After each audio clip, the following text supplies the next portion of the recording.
Ky emision realizohet nga Telegrafi Maqedoni dhe mundësohet nga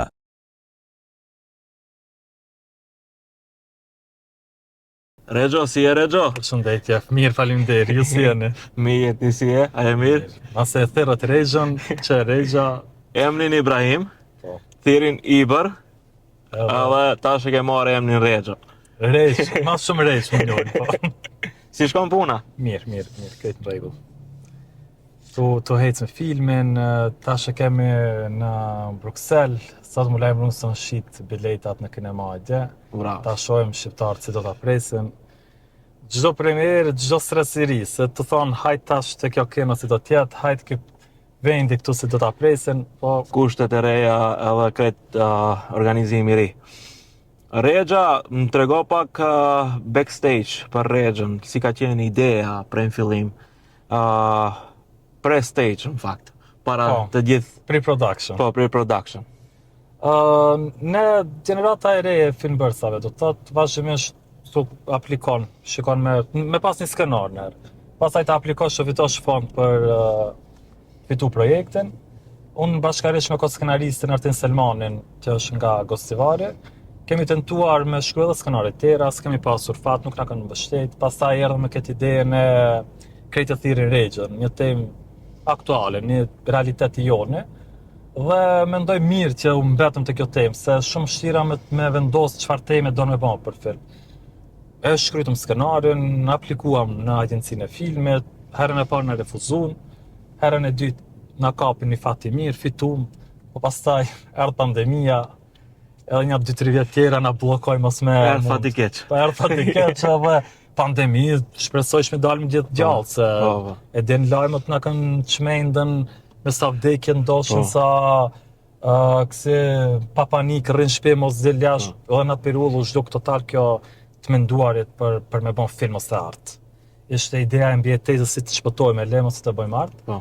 Por duke u kthyer në realitet, pastaj pritja e buxhetit, filluam xhirimet e filmit.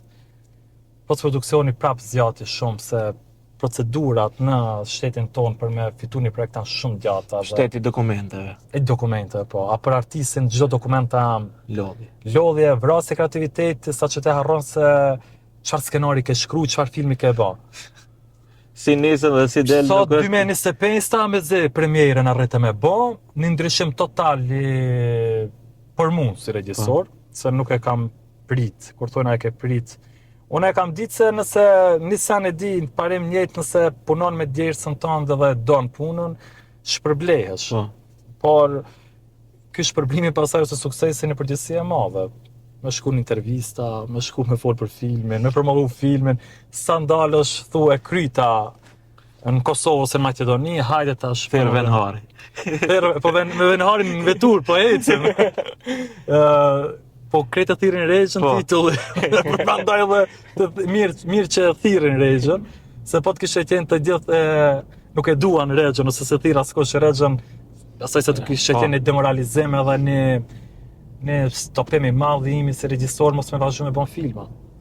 Përveç krejt lëvdatave të Regja, do të thonë, cili ka qenë gabimi jot që ke mësu prej të gjithë procesit prej në A-deri në Z? Shumë kam mësu, do të thotë, nëse jam i lumtur për filmin e Krejtë Thirrin Regjon, nuk jam i lumtur se filmi ka dalë i suksesshëm ose është shpëlqyer, se është bërë ndër më të shikuarit spaku kur u shfaq në kinema me 5 salla të mbushura, por mësimin që e kam marrë nga filmi. Si mos me bën film edhe si me bën film. Edhe pse nuk çdo herë çdo film të mëson si me kriju një film. Vetë kanë thënë regjisorët më të mëdhaj, për shembull Akira Kurosawa ndër perandorët e filmit, në moshën 80 vjeçare kur e mor Oscarin për vepër të filmave që ka realizuar, thotë, unë prap nuk di me thënë se si bëhet një film. Do Okay. thotë kur ai e thotë se nuk mundet me dhënë një ligjëratë se si bëhet një film, se filmi është shumë një fushë e madhe. Normal se edhe unë nuk kam çka me thonë atë. Çka me thonë se por unë kam mësu tek ne spaku si mos me bën film. Okay. Sepse e kupton se shumë pak njerëz e duan filmin, shumë e shikojnë vetëm si me fitu nga filmi. Është një ekip shumë e vogël që duan ta bëjnë filmin e mirë, ku janë pjesa e aktorit, e skenarist, montazherit që të bën në periudhë shumë e gjatë me montazherën me nejt në post production. dhe nuk duhesh me pritën të në asnjëherë dikush që ta zgjat dorën me thonë hajde të ndihmoj për me bën filmin. Duhet vetë regjisori me qenë, është një luftë. Para me ndodh që ajo më i lumtur në botë. Po, se di, ndoshta më dhe nuk di, a di na jena ajo gjeneratas Jemi pajtu me ne jemi ajo gjenerata, unë edhe kur kam shkuar me studiu filmin, nuk e kam ditë se do të përkrahej shtetin në një film, se ku ka ekzistuar një projekt shqiptar të përkrahet. Unë kam shku, kam thonë, vetë do të bëjmë me buxhetet e mi, edhe nuk e kemi ditë se do të vjene kjo kohë aplikon, edhe e keni përqindjet që edhe shqiptar të finansohen me film. Dhe jemi ajo gjenerata që tam kohën e luftojmë, nuk e shohim këtë sikur komoditet ose punë. Prandaj unë nuk kam fitu financiarisht nga kjo film kur gjo. As nga shitja biletave, as nga shitja e filmit, sepse kam dashur, e kam pas motivin dhe këtë misionin të bëjmë një film shqip, film i mirë që të krijojmë ekipe të filmbërësave shqiptar. Edhe realisht po, jemi një ekip shumë e re e filmbërësave shqiptar dhe shpresoj të na të vazhdojmë kështu. E bro, thjesht mu më pëlqej mënyra se si e keni nxjerrë në rrjetet sociale dhe mezi pres ta shoh kur do të sjellnin Tetov, edhe mbështetjen maksimale e ke kur vish Tetov. Nëse deri tash kemi dështu për të mbështet për shkak s'ka ndonjë arsye, thjesht s'kemi pas kontakt. Po. Edhe të paktën të ndihmojmë këtu. Tash unë e pash një sekuencë Antigona, edhe dje kur shkruajta në ChatGPT më ndihmu për të përgatitur për këtë emision, pash Antigona një pjesë sekuencë që nuk ekziston më për shkak që copyrighti ku diçka. Më pëlqej shumë edhe a bën ta tregosh një hyrje të kësaj. Pa Antigona është një film tjetër. Po, do të thotë është filmitazh të shkurt. Filmi i parë me produksionin Lumière, që është një produksion në Shkup me producent Avdi Thaçin. Avdi Thaçi është njëjtë edhe montazheri i filmit tim, të Regja. Antigona e kemi bën bashk në regji me shokun tim Mirsad Abazin, është aktor, por këtë dokumentarin kemi bën bashkërisht si dy regjisor. Dhe në komunën Likovës janë 11 fshatra, ekziston një grua e guximshme që është shofere e një furgonit që i lidh gjithë këto fshatrat. okay. Do të thotë nuk është e veçanta vetëm pse një grua e vozit. Jo, ishte po është e grua veçanta, vërtet që është edhe e veçanta që 11 fshatra në komunë lidhen përmes një grua. një gruaje. Do të thotë se mungon transporti publik. Edhe pse e di disa herë kanë tentuar me organizimin e transportit publik, por vështirë është, nuk e di, ka shumë probleme të ndryshme që donjëherë ne edhe si popull vetëm i akuzojmë ose kritikojmë jo vetëm komunë, po shtetin e politikanët e gjithçka, por asnjëherë nuk e dim se sa vështira brenda. Ndoshta më lehtë çdo herë prej anësh. Antigona na ka inspiruar si historie, unë vjen nga fshati Slupçan, njëjtë edhe Mirsadi, ne kur kemi qenë edhe më të ri jemi vozitur me atë komër për me shku të një familjar tjetër. Ose në shkollë, ose ku di. Po, e di se edhe shumë nxënës janë vozit edhe me atë kom. Kombi thojmë se furgon. Por vonë pasi e xhiruam Regjën, çfarë më bën një film të metrazhe të shkurt se në agjenci për të aplikuar, duhet të kesh një 2 filma metrazhe të shkurt, pastaj për të hapur produksion, janë do çfarë ligje kështu për ta vërtetuar se ti je regjisor ose shtëpi filmike, edhe vendosëm me këtë skenarin metrazhe të shkurt si Antigona. Një grua shumë e fuqishme, inspiruese, frymëzuese, që në kohën kur ka vozitur Antigona ka qenë paragjykim i madh që një grua mund të vozit veturë, lemo furgon. Po Antigona i ka tejkalu ato. Ajo është pikërisht shpëtia të ajo se nuk i ka dëgjuar njerëzit çfarë flasin për to. Dhe mendoj se çdo kush, jo vetëm gratë, po edhe burrat, po të mos dëgjojnë se çfarë flasin të tjerët për ta, me qëllimet e tyre mund të arritën shumë a shumë tek ne. Tek ne ndoshta çdo na pengon kjo se i dëgjojmë shumë thashë themet, jo kështu kështu. Jo, edhe unë mendoj se tash jemi të pranuar në Sheffield Film Festival, do të thotë një festival ndër më të mëdhtë në Angli, që është festivali më i madh i filmit dokumentar, do thotë vetëm filma dokumentar. Do ta prezantojmë në qershor, me 18 qershor, 19 qershor janë 2 termine ku do të shfaqet filmi Antigonës. Besojmë se do të jetë një sukses i madh edhe me këtë film. Se nuk e boni Antigonën kryetare komune? Është një pas ka tejkalu të gjitha Antigona e kallzon këtë ku ka biseduar me gratë në këtë furgonin, i ka pyet kishim me votu mu nëse do të isha bë kryetari komune. Edhe këtë gratë kanë thonë, po, patjetër, ai di pse jo. Kështu që ajo në gjatë bisedës na tregon këtë në formë humori, se Antigona nuk ka ato sinimas, nuk e ka interesuar as filmi për shembull, atë shumë apo bëhet një film për të. Ajo e do shumë punën. Punën që ajo e bën, edhe thotë po mos ta kisha këtë punën me furgonën, do të kthena në shtëpi, do të kujdesem për baçë, do të kujdesem, do të gjej ndonjë punë. Një grua me shumë pasion dhe nuk sheh pengesë as politikën, as njerëzit, as burrat, as kushin, as kënd. Do të thotë e qartë me qëllimet e saj, dhe pikërisht kjo më ka motivuar pse Antigona e meriton një dokumentar. Të gjithë ne të frymëzohemi nga mësimet, nga këshillat ato që i jep gjatë jetës vet që i ka kaluar në atë komunë. Dhe mendoj se çdo film duhet të jetë frymëzues, jo çdo herë kritikues. Po, ChatGPT-ja kur e pyeta për Iberdearin, me fjalë të tjera, më tha se Iberdeari për herë ka bë filma me buxhet të vogël, me buxhet të vogël, edhe e tha në formën lavdruese, tha ndjehet shumë më komod kur ka buxhete të vogla. Edhe kështu që unë e vlerësoj shumë Hustlers. Se nisëm prej zero, scratch, edhe bëhet diçka. Po tash, na do të thotë jemi gjenerata e regjisorëve dhe artistëve që për neve vetëm mos na ndaloni ka qenë ideja me bën filma. Se me një periudhë i kanë ndalu. Nëse nuk mund të ndihmosh, mos pengo. Mos pengo. Unë kam pas pengesa edhe pas asaj. Do të thotë nuk kanë pengu, nuk kanë dhënë fonde dhe kanë marrë të tjerë, po nuk është atë ideja. Dhe unë çfarë e kam dash filmin dhe misioni ka qenë jo të marr buxhet për të pasuruar, se kam menduar se për filmit mund nësh me bën parë. Çfarë ka qenë ideja të bëjmë filma, dhe me atë buxhet që të jep agjencia të investohet në film. Dhe filmat më herët kanë qenë me shoqëri, kemi bën me parët e tona. Do të thotë ato kanë qenë buxhete vetë financime, ekipe të vogla dhe më shumë pasion. Po edhe këto filmat e tjerë edhe pse kemi buxhet nga shteti, ne prapë vazhdojmë maksimumin me dhënën shfrytëzohen parët në film. Dhe jo në të blet një veturë, ose të blet një banese, nuk mundet. Ose nëse e harxhon atë pjesë, do të e din sigurt se kemë mbet me një film shumë normal, me kompromise të mëdha dhe me një marketing shumë të vogël. Dhe prandaj shumica e filmave që prodhohen, se ka shumë filma që prodhohen tek ne, po shumë pak dihen. Se nuk kanë promovim, bëhen vetëm aty për aty, edhe krijohet një komoditet ku thojmë se nuk kemi publik. Jo, ne kemi publik. Publiku jon do të thotë dim me vlerësu të mirë. Sigurisht, edhe mendoj çdo film i financuar nga vend, nga agjencia, ne obligime kemi ne përgjegjësi, ne nuk duhet asnjëherë të gëzohemi kur fitojmë buxhet. Për atë ndoshta kam thënë sa më pak buxhet më mirë, se s'ke nevojë shumë me arsyetu se të shtetit duhesh me arsyetu çdo sent. Edhe kemi datat e kufizume, nëse nuk e realizon për këtë periudhë, duhet mu kthi buxheti.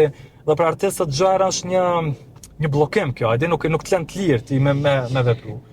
Por sigurisht unë kisha dashur të jemi përkrahur për shkak se më lehtë i ke edhe aktorët i paguan, ekipën e paguan, ke teknik, se nuk mund të bëhet një film. Unë kur them pa parë, dije se jam hinë minus me parët e mia për ta realizuar atë film. Por ChatGPT-ja interesant, ka nisë me marrë shumë informata sakta dhe po na përcakton edhe karakterët, po na tregon saktë se kush jemi. Po, ajo thjesht është në përmbledhje të gjitha intervistave që ti ke dhënë ndonjëherë dhe ma dha një përshkrim, një faqe për Iberdearin dhe pse një ajo të njifte më mirë. Po. Tash jemi te ChatGPT-ja, inteligjenca artificiale, si mund ta ndikoj ndihmën ndaj regjisorëve për prodhimin e filmave. A e ke provu me ndihmu? Do të thotë kjo inteligjenca artificiale është duke e ndryshu çdo muaj industrinë e filmit. Për momentin edhe Hollywoodi ka shumë kriza të mëdha, edhe bota komplet do të ka kriza të mëdha për shkak se shumë njerëz kalon pa punë, sidomos pjesën e postproduksionit. Te kjo pjesa e shkrimit të skenarëve që thonë mundet me të shkruajë skenare, por prapë nuk e ka atë originalitetin autentik që ne i kemi problemet. Për shembull, ChatGPT-ja nuk do të beson të çfarë probleme kemi na shqiptarët këtu, dhe si mundet brenda natës ndryshohet gjithçka. Edhe i duhet një kohë ChatGPT-s mu adaptu se ekzistojnë këto, që ka normale. por inteligjenca artificiale na ka ndihmuar për shembull ja te Antigona në editim, në post-production, në fshirjen e disa objekteve, ku kemi pasur vetura tjera që janë njëkohësisht janë vozit pas Antigonës të furgoni, edhe si t'i fshim ato vetura, i kemi fshirë me artificial intelligjencën në formë shumë të shpejt, me 1 minutë kohë.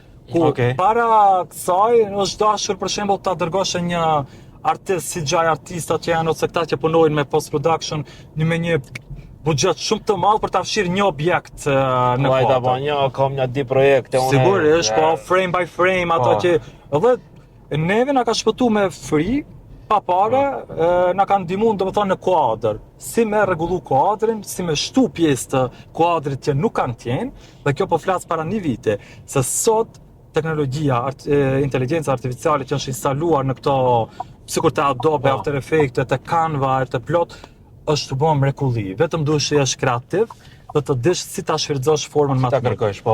Është mendoj që budallaki mo nëse ne dalim dhe thojmë ajo nuk ndikon, mos përdor ChatGPT, jo.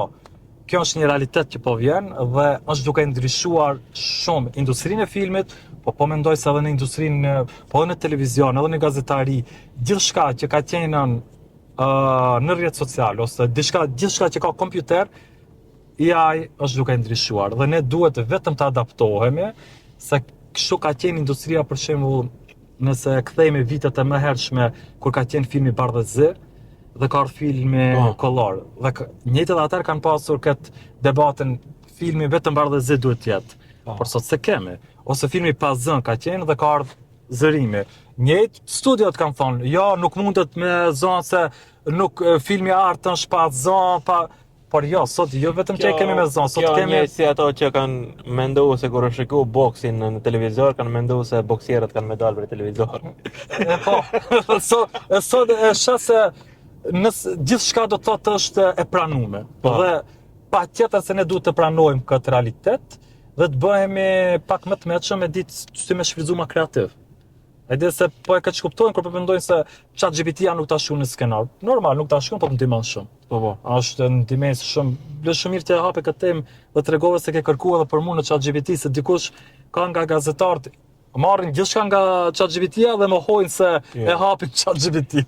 ChatGPT-ja është seni më i mirë. Në Google do të kërkosh 4 faqe për hiperteorin. Po nuk mundesh me gjetë në Google aq sa mundesh në ChatGPT të formuluar më mirë. Kjo është artificial intelligjenca, mendoj sendi më i madh që po e ndryshon dhe i mirë pozitiv. Nuk tash ka njerëz që dinë ta përdorin për negativ, por jo vetëm ChatGPT-n, por edhe Google, edhe Facebook-un, vetëm varet si njerëzit e përdorin. Ibrahim, thjesht tash në 4 pyetje me emra të ndryshëm të drejtohem, po thjesht kjo është... Rexhën e harrove. Rexhën e lam fillim.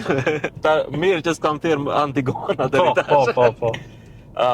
Kthehemi prapë te Antigona, unë do shumë të trajtojmë pozitën e shqiptarëve në Kumanov. Dhe si është e kam dëgjuar prej moshave të ndryshme që i kam pas në emision dhe profilive të ndryshme. Jeta në Kumanov për një të ri regjisor, punëtor arti, si është? S'pe di sa me... Po jo, do të bëhemi realist për shkak se kjo intervizë do të mbesë në rrjetet sociale forever dhe kanë me pa njerëz të kujt do jetë burimi i ardhshëm i ChatGPT-s. Unë nga viti i kaluar do të thotë jam kthyer të jetoj në Slupçan. Në fshat atje, sepse Kumanova nuk më ofron diçka që nuk më ofron fshatin. Do thotë ashtu thashë nuk jemi larg sa për shka kam dobi në fshatin tim, se e kam një ajër shumë të pastër se sa në qytet. Qetësia. E kam qetësinë shumë më të mirë dhe shëtitje në park, shëtitje në mal, se edhe parku nuk e ken Kumanov. Do thotë një qytet që nuk po du të tingëlloj pesimist, po unë shpesh e kam testu vetën, kam dalë të hecin në për rrugë dhe ne kemi, por edhe vetë mund të vesh ta vërtetosh këtë. Në këtë qytetin që është aty, nëse gjatë rrugës do të shifësh më shumë njerëz të pensionuar, moshës të plakur se sa të rinj. Dhe kjo është realiteti, tash nuk e di ku janë rinia, dihet shumica thonë kanë ikë, Dhe shumica tjetër ndoshta siguron që nuk din ku të dalin. Okay. Ekzistojnë disa kafe ku kanë me nejt aty kot. Ekziston një teatr që brenda vitit 2 shfaqje i ka, dhe ato shfaqje ndonjëherë më rrinë mu pa, ndonjëherë janë pak marketing, pak njerëz nuk kanë interes të shkojnë, sepse nuk e din si duhet, ose çka ndodh, nuk e di a ka një koncert, kinema nuk ka. Dhe ja, se thash një park nuk e ke, një park të mirë ku dirsh të bësh një aktivitet. Dhe ku janë edhe aktivitetet tjera, tash nëse këto kushe nuk ja ofron një të riu, një qytet, pse më shkoj të jetoj në fshat? Ku jam i lidhur me botën përmes rrjetit social, përmes internetit, përmes kompjuterit. Jeta e triut në Kumanov nuk mendoj se është e mirë, nuk kemi shka të bëjmë diçka shesim mashrim ose rrejnë se po është e mirë, jo, nuk është, se mund se rini nëse unë nuk e shoh rinin aty dhe nuk shoh gjeneratën e re ku dalim të debatojmë, të diskutojmë, të bëjmë diçka interesante, çka me diskutu, pse me thonë se është e mirë. Kjo nuk e di edhe Tetova se është, po edhe Shkupi nuk është diçka shumë më mirë, po edhe Tetova nuk e di çka i ofron të njëjtë. Edhe pse e ka universitetin, edhe pse e ka shtëpinë e kulturës, një teatr që po renovohet, njëjtë edhe në Kumanov teatri po renovohet, por nëse krahasoj me Kosovën, unë për shembull më shumë shkoj në Gjilan, shikoj shfaqje, dhe kanë evente kulturore që më shumë bëjnë në Gjilan dhe e kam shumë më lirë, se nuk i paguaj pikat pagesore që shkatrojnë nga Kumanova deri në Tetov me një autostradë shkatruese, që nuk e din në cilën grop futesh, edhe pagun autostradën me pa logjik në çdo pikë pagesë. Unë Gjilan e kam free, kufiri është i hapur, edhe çdo sen është më i lirë dhe ka më shumë kulturë dhe rini. Kufiri llojan mirë atat? Jo, ai nuk e di. Shpresojmë se do hapet. Nuk e di. Ai kam vetë legjend kufi, po shpresojmë se do hapet. Por e rëndësishme kjo hapja e kufirit në Gjilan ka qenë një mendoj se një ngjarje shumë e rëndësishme e komunës tonë, për shkak se na ka ofruar shumë, jemi shumë afër dhe është edhe njerëzit shumë e frekuentojnë. Por edhe fshati, për shembull fshati Sullçan është gjallëruar shumë për shkak kufirit. Ku kemi çdo ditë vetura dhe njerëz që ndalen mjafton për një kafe me pi. Ibrahim, thjesht më duhet tash si fund është përderisa jemi në vetur, ne të gjithë që janë në këtë emision së bashku me mua kemi një përgjegjësi ndaj njerëzve që na shohin për edukim, që të jemi më të kujdesshëm në komunikacion. Tregom çfarë gabimi bën duke vozit për me gjetë në thonë zgjidhjen që e dënu edhe ta shkemcu. Ti komunikacionit e na është komplet film vete, unë para një jave pagova një dënim, edhe jo pse ishte faja ati mbrapa meje, tash voziti ishte deri me 50 limite, po i din janë një grupe njerëzve që të mbrapa të rrinë, dhe vetëm t'i ka dhe në ato dritat, edhe unë të bëj pak një te kalem që dalë në këtë anën tjetër, 60 e kalova shpejtësinë, normal policia ndale, ndolam shumë, tha shikoj në kamerë se thash në rregull, ç'më bën, duhet me pagu. Dhe e pagova, ishin shumë të sjellshëm policia, do të thotë një gjë shumë e mirë, se prap e thëmë gjeneratën e kuvimit ne jemi me trauma nga policia, se policia asnjëherë nuk kanë qenë të sjellshëm, policin kur e ke pa, edhe nëse ke qenë rregull dhe ke ditë se diçka do të ndodhe rrezik, por jo. Po sa çarish Kumanov. Po, Kumanova do të thotë vazhdojmë të jenë masi trauma, por policia në ditët e sotshme nuk kam qëllu më të kem ndonjë problem. Çdo herë edhe kur na ndalin për kontrolla ose kur kemi diskutime janë shumë të sjellshëm. E pagova dënimin dhe prap kur vazhdova në vetur thash pse njerëzit nuk vazhdojnë thjesht kështu. Ke bën gabimin, paguaj dënimin, edhe le edhe policin ta kryej punën se e vet se ka, po kupton. Se ne edhe si popull, si shoqëri këtu ne shikojmë ne me gjetë një lidhje se si ta poshtëroj policin, unë e kam një të njohshëm, edhe polici nuk ndihet pastaj mirë. Dhe gabimet ndodhin përveç kësaj komunikacioni mendoj se në Shkup është në rregull, por vetë shoqëria jemi problematike. Unë e di shumë njerëz që i grajnë veturës pa leje dhe nuk e marrin. Shumë njerëz i grajnë veturës edhe pa regjistrim dhe nuk shkojnë me regjistru. Shkojmë me hajmë dënimin ndonjëherë ne që kemi edhe lejen, edhe regjistrimin krejt, por çka më bëm? Më duket padrejsi kjo, Se ata jo që shpëtojnë, ata tjerët i kanë lidhje që pastaj bën presion. Por unë mendoj se si shoqëri nuk duhet të bëjmë presion. Nëse kemi bërë gabim në komunikacion, çdo herë ti pagojmë dënimin. Ta pranojmë dënimin, unë drejt më thon, aq mirë u sillën policia, harrova se po paguaj dënim, kështu që më shumë dashuri e paguaj tani dënim me llogaritasin e qarosme, edhe normal do të kem kujdes në vozitje, se Shqipëria aq sa është lejuar ta kemi aq limitin. Kemi problem për tjerëve njerëz, po, se të bëjnë shtypje. Ajden, ata të stresojnë, më shumë njerëzit si e ti ndalur në semafor, bën shtypje grajve turës, po nuk mundë, se janë rregulla. Tash ne jemi këtë problemin me njerëzit, se ti don ta respektojsh trafikun, rregullat, dhe i ke një grup njerëzve që nuk dojnë me bile të bullizojnë. Po. Thonë ajde psha bashkën, ajde ku ty e tu. Je li. Ajde po, je li, dhe jepi gazve turës. Do të thotë ne bullizohemi nëse ti do me respektu një rregull jo vetëm në komunikacion, por edhe nëse shkon te mjeku, do me prit rend. Vjen dikush me të njofshëm, si janë të na, edhe dën pa rend me hi. Ata shëman se frustrohemi, urna. Veç pjesë diçka, vetëm pjesë diçka, vaj, hyn mrenda dhe më nuk del. E tash, imagjino ne e shtyjmë në ciklet edhe mjekun, edhe policin, edhe gjithkant. Ndoshta duhet pak shoqëria të vëdësohemi, se ne pedim se politikanët nuk i kemi shumë aq të mirë, e dim se edhe politikanët janë politika, ose politikanët Maqedoni janë më artista se sa vetë artistët, dhe janë më skenaristat mirë se sa vetë skenaristët, që prollojnë show, ku janë, prandaj edhe janë më të shikuar në Maqedoni. Do thotë, si në medium, si në televizion, politikanët janë më shikuar se janë prollues të showbizit më të madh. Por, edhe shoqëria jonë ka vetë faj. Dhe jemi hipokrita se gjatë tërë kohës e kritikojmë politikanin, kritikojmë sistemin dhe shoqërinë, kurse ne vetë jemi shoqëria. Me të ardhë mundësia me qenë vendin e politikanit më i keq. Po, edhe e zajnë vendin, unë për shembull tek ne është mjafton një politikan të fton dhe thotë apo bëhesh ministër të pranon. Pa pas CV, pa pas përvojë eksperiencë, bëjmë se, merreni rrogë, ai di çka ky titull, do të thotë na vetë i pranojmë këto titujt e mëdhaj, janë përgjegjësi e madhe, unë mendoj ti je politikan në një përgjegjësi shumë e madhe.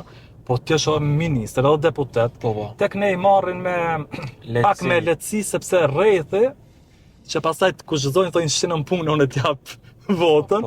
Ai kupton që mentaliteti është krijuar nga dy anë, edhe nga politikant, edhe nga shoqëria vet. Të votoj shinën punë, edhe ai thotë, "Ok, unë i shik ta punë, po e kam votën e sigurt." Dhe prandaj sot kemi këto shojnë e politikës që ndodh në televizionet e tona, edhe më nuk na duket interesant. Jemi të pajtoshëm çdo sen që ndodh, sikur në ato serialet turke. Çdo sen që ka ndodhur kemi thonë, "Ok, është film." Dhe jeta tek ne më duket më shumë u zhvë politika sikur film se sa në realitet. Ti ma lete ke se i sheh vesh në televizor. Po, jo, unë me politikanë edhe ok, jo pak më shumë takon. Kështu që unë kam normale kur gjë. I kam miq nga kreta partit, më intereson jeta e tyre, shpesh bisedojmë, diskutojmë. Edhe më shumë se asnjërit prej tyre si vizion politik nuk intereson kultura. Do thotë kjo është mungesa më e madhe që unë kisha dashur në të ardhmen, ja, zgjedhjet pa ofrohen, të dalin një parti politike me vizion edhe për kulturën.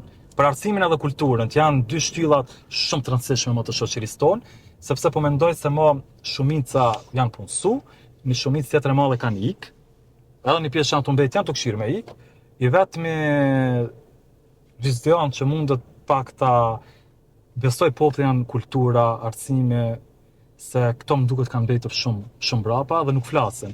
Politikanët tek ne edhe shumë shtirë shkojnë për premiera të filmave.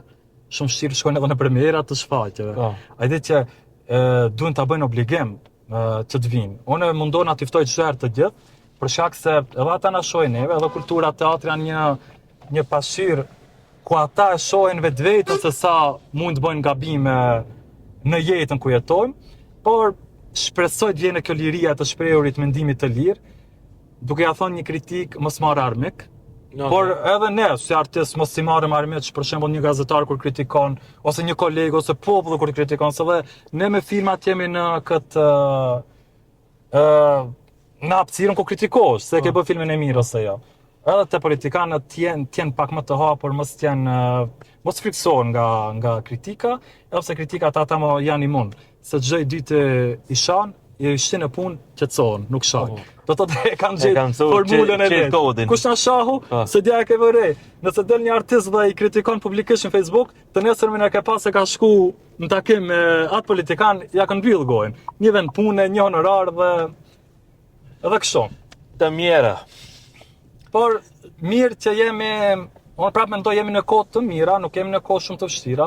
Mjafton ja, pe bëjmë një bisedë, kritikojmë edhe politikantë, edhe artistët, edhe kjo është një sen i mirë. Do thotë nuk burgosemi nesër. Ka ekzistuar një periudhë kohore ku ti nuk e mund të flasësh një kritik për dikant sepse ke mund me hangër burgun. Veç ajo mungon tash. E po, Edhe çajo shpresoj duhet. që nuk kthehet asnjëherë dhe të jemi të lirë të shprehemi sa më lirë. Por edhe logjikshëm, jo vetëm të kritikohemi ose të shahemi kot. Liri i popullit vdekin amikut. Po sot armiku, kush jemi armiku sot duhet ta gjejmë, se ndoshta jemi vet armiku.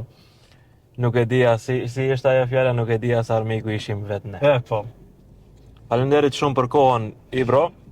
Ishte kënaqësi të flasim thjesht me elekuencën e tillë që e ke tregu, po edhe mënyrën se si ke depërtuar në tregun e filmave. Faleminderit shumë, bisedë interesant mendoj në vetur, se çfarë në vetur janë bisedat më interesant.